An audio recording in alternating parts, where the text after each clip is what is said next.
back this week for another edition of Te Akau TV and joined today by Te Akau Racing Manager Reese Trumper. Nice weather out there today, Reese. Things are looking on the rise. Exactly, Hazy. It's a lovely day in Matamata. Unfortunately, it does look like it could get wet at Hastings. They are talking about a track downgrade by Saturday, but hopefully the weather stays good and we can race on a good surface because it definitely suit all of our horses.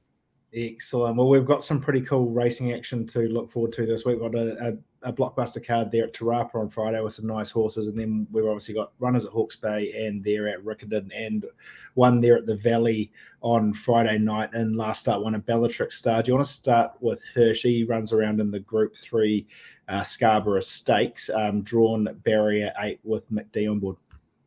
Obviously was excellent in her last start at Flemington. She got given the lovely run in transit. She followed the right horses and she was explosive late. From all reports, she's trained on nicely since then. She's been to the Valley. She's had a look around there and galloped really nicely. From the draw, we'll just ride her like we always do, just neutral out of the barriers, let her find her feet and get herself into a rhythm. And we know that she's got an explosive turn of foot and there's no reason why she can't go back to back. Excellent. And looking ahead to Te Rapa on Friday, that obviously will happen before the Valley races there, which is a night meeting, and we kick off in race 4, the Craig's Investment Partners 2100. Mez Bean, the one-time Oaks place getter, takes her place, drawn barrier 10. She looks in good order. Obviously, the mile first up was far too short of her, but Nest Egg ran behind her and he was good winning at Ellerslie on Saturday, so the form from that race has been good. Obviously, she has got to carry a bit of weight, but with that claim in Akau Haley on, it's going to be a big help to her, and expect to see improvement from her. Race 5, the Risk Management Group 1200. Wild Knight, he's nominated at Te Rapa and Hastings. I guess the team's just kind of weighing up where to go with him. If he does take his place here, how's he going to go? He's flying as well. His trial at Rotorua was excellent. The team's really happy with the way he's progressed. From last season to this season, he's a very happy horse. He's a big, strong lad now. And obviously what he does do on Friday or Saturday, he's certainly going to take plenty of improvement from there. And once he gets up to 1400 and even a mile, he'll be into it even better. But we're really happy with him. And Wolverine, a very interesting runner, obviously a champion 2-year-old in her own right. They're purchased by the team through the mix sale there at the Magic Millions. Has won a recent trial last week at Rotorua. How's she going into Friday? She's going well. Obviously, we've played around with a bit of gear there. The Northern bit goes on. She settles well in that. Dan Miller's done a really good job on her. She presents as a lovely chance. She has a good record at Te Rapa, which helps. And obviously, whatever she also does after a long layoff, she'll certainly improve once she's had a couple of runs. But we're happy with the way she's looking, and it was really good to see her back in good form at the trials, and she would have taken a lot of confidence from that. And the well-bred I'm Invincible mare there for Trelawney. She placed there on Karaka Million Night in the Concord. And that race obviously brings about a number of good horses. How is she going into this new preparation? Probably the same again. A year older, they take a bit longer to get fitter, but her 2 trials have been very tidy. But whatever she does do on Friday, she's going to take a lot of improvement from. But we're happy with her, and she had an outstanding season last season. So to pick up some more black types this season will be key for her. But we're happy with the way she's looking and the way she's heading. Race 6, the BCD Mile. Stony Breck, 7 wins in his career, 6 of those on the synthetic. Has been winning well there recently. How's he going to go on the turf? Look, it is a big step up in grade for him on Friday. Where his ceiling is, we're still bit unknown, to be fair. He's got to go up against the big boys there on Friday, so we'll get a good look at where he's at.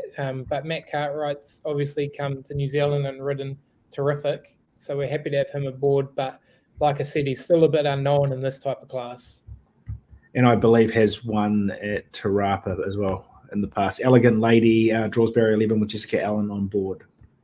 Obviously, the 1600 metres will be short of her best, but as long as she's hitting the line strongly and looking for more ground, we'll be happy. Race 8 there, the Traffic Management Waikato 1200. Bella Voce, the nicely bred daughter of Fastnet Rock, draws barrier 10 with Craig Grills on board. She's looking good for her first up run this season.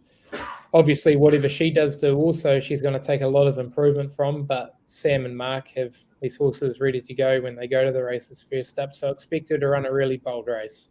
And race 9, the Craig's Investment Partners 1400, rating 75. Quite a nice little form race this for future races. Marlborough Bay draws very wide in barrier 20 with Jessica Allen on board. By that time of the day, it could be the place to be. He's raced well at Te Rapa before on wet surfaces, so he does handle that. And the claim obviously does help you be up in a forward position. He likes to get up on speed, and he'll get to the best part of the track. And there's no reason why he can't be in the mix if the track's playing the right way. And My Lips Are Sealed draws barrier 2 with Warramu Pin on board. She's flying. It was a good victory at Matamata after being stiff first up at Taupo, so she's gone the right way this season. Third up, she's peaking again. The team's really happy with her. Just where she gets in the running, if the track's deteriorating late in the day, it might not be the place to be, but she's definitely a top 3 chance if everything goes right. Over to Riccarton Park there. We kick off on race number 2, the Rangiora New World Guineas Trial. Age of Discovery won on debut. The nicely bred son of Savabeel. How's he going into a second start? Team's really happy with him. Hunter, from all reports, is thrilled with the way he's looking. Obviously, he had to do it tough over the 1200 metres, beating the older horses, so he's taken a lot of improvement from there, and he looks like he's going to be very, very hard to beat. And race number 4, the Elmwood Trading Company, rating 75 to 1200. Tokyo Tycoon, the Karaka Million winner. This time last year, he won the listed El Roca Sir Colin Meads Trophy, and then had a bit of patchy form through the rest of his 3-year-old campaign. Now he kicks off as a 4-year-old race. What can we expect to see from Tokyo Tycoon? He's looking really good, actually. Mark's had a lot of horses that were good 2-year-olds, not come back at 3, but then bounce back at 4. So we're hoping that that's the case with him, but his trial was good. His track work's been good. He's a happy horse, and we're expecting him to run a really nice race. And another with some nice form lines, 2-2-1-1 Melson draws barrier 7 with Warramu Pin on board. He's flying. He's got to the South Island in great order. The team's been really happy with him. Obviously, down the chute can be a bit daunting for horses for the first time, but he'll have plenty of horses to carry him over that, and if he can keep his form the same, he'll be a top 3 contender again. And the nicely bred, superbly written, didn't have all favours there at Taupo last start. How's she going as she's headed down south? She's bounced back well. She's won at Riccarton down the chute before, so that's a big tick. The blinkers come off, and we've just added the blindfold to her gear. She just reared as the gates opened at Taupo, but she was flying before that, so expect her to bounce back. Race 5, the Marshall Batteries Open Handicap. Here's a fella that loves the South Island. Perfect scenario. Draws barrier 1, carries top weight again, has the services of the apprentice with a 3-kilo claim. He just seems to go from strength to strength down there. He does, and it was great to see him winning over 1,200 metres first up. The step up to 1,400 metres will be ideal for him. It's probably a lot better suited. Naka Haley's won on him before, so the combo does know to win, and expect him to race well again. Race 6, the Thank You Gordon Fulton rating 75 benchmark. El Viento draws barrier 11 with Warramu Pin on board.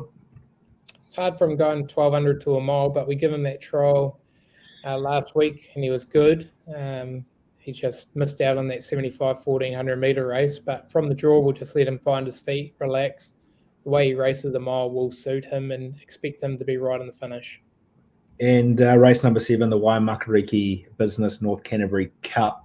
Fierce Flight came fourth in the Auckland Cup back in the autumn. I expect he's on a New Zealand Cup path race.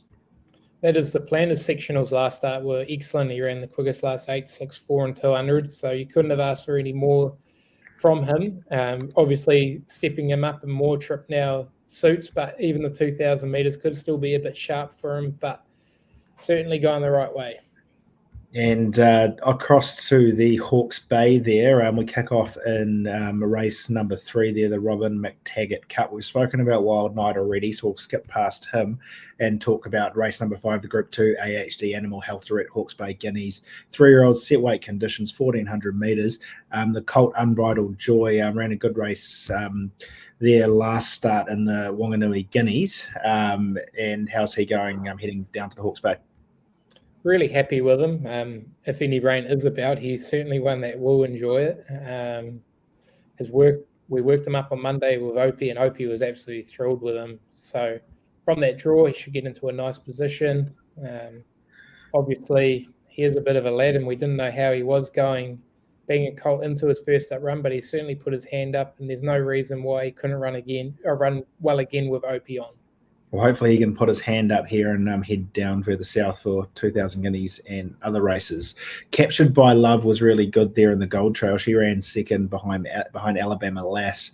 Has the services of Warren Kennedy with 55 kilos as a filly in the race. 1,400 metres is going to suit her down to the ground. Warren Kennedy's won on her before, so we're happy to have him aboard. We'll just let her find her feet where she's happy in the running.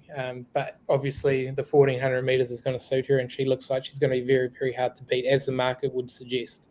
And race 6, the NZB Ready to Run Trainer Series Premier rating 75 benchmark. Troby Andy can't buy a draw, this guy. He was impressive first up, but I guess the team's been holding out for better tracks and a better draw, which hasn't come. Oh, exactly, Hazy.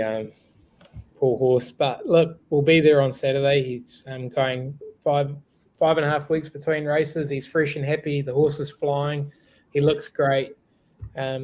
He's obviously the benchmark of the horse. That's why he's got the number 1 saddle cloth on. But he's a lovely chance. Race 7, the Group 1 Arrowfield Stud Plate. Skew Whiff finds herself now as the favourite here going into Saturday. Another wide draw race, barrier 12, but has a services of champion jockey Opie Bosson on board. We'd have loved to have drawn a nice barrier, so she just lands right there. But look, Opie got her into a nice spot in the Tarzino. But her work's been good. The team's really happy with her, and we do expect her to race well as long as she gets a nice run in transit. There doesn't look to be as much speed as there was in the Tarzino, which probably won't help us to get a nice position as quick as we did. But look, she's in good order. The team's done a great job with her, and she will race well. Excellent. Mesben, a chance of going to Hawke's Bay? Probably Tarapa. Excellent. Well, we'll leave it there, Reece. Best bet, you've been in good form recently. Where are we going? Look, Age of Discovery, you can't go past him. He's going to be very, very tough to beat in that field. Excellent. Have a look at Age of Discovery down there at Riccarton Park. A look ahead to next week. Matamata Cup, is it, Reece? Yes, so we'll have Campionessa there, and she'll back up after that into the Livermore. And I guess Quintessa's going around again in Melbourne, I see. Yes, she is, and from all reports, she's going very well, and we're really happy with her. And I guess just on the Melbourne note, there was a nice one there last Friday at Cranbourne, and Truth or Dare that was recently seen around New Zealand. Another son of Vanbrugh. He's heading towards on a derby path, I guess. He is. It was a good move by Mark and Dave and the team to send him over there. Obviously, it's good to have horses in these big races. And look, he's a horse that was just screaming out to get over a trip. So we're happy that we've done it. And look, he's going to be a live chance in the Victorian Derby.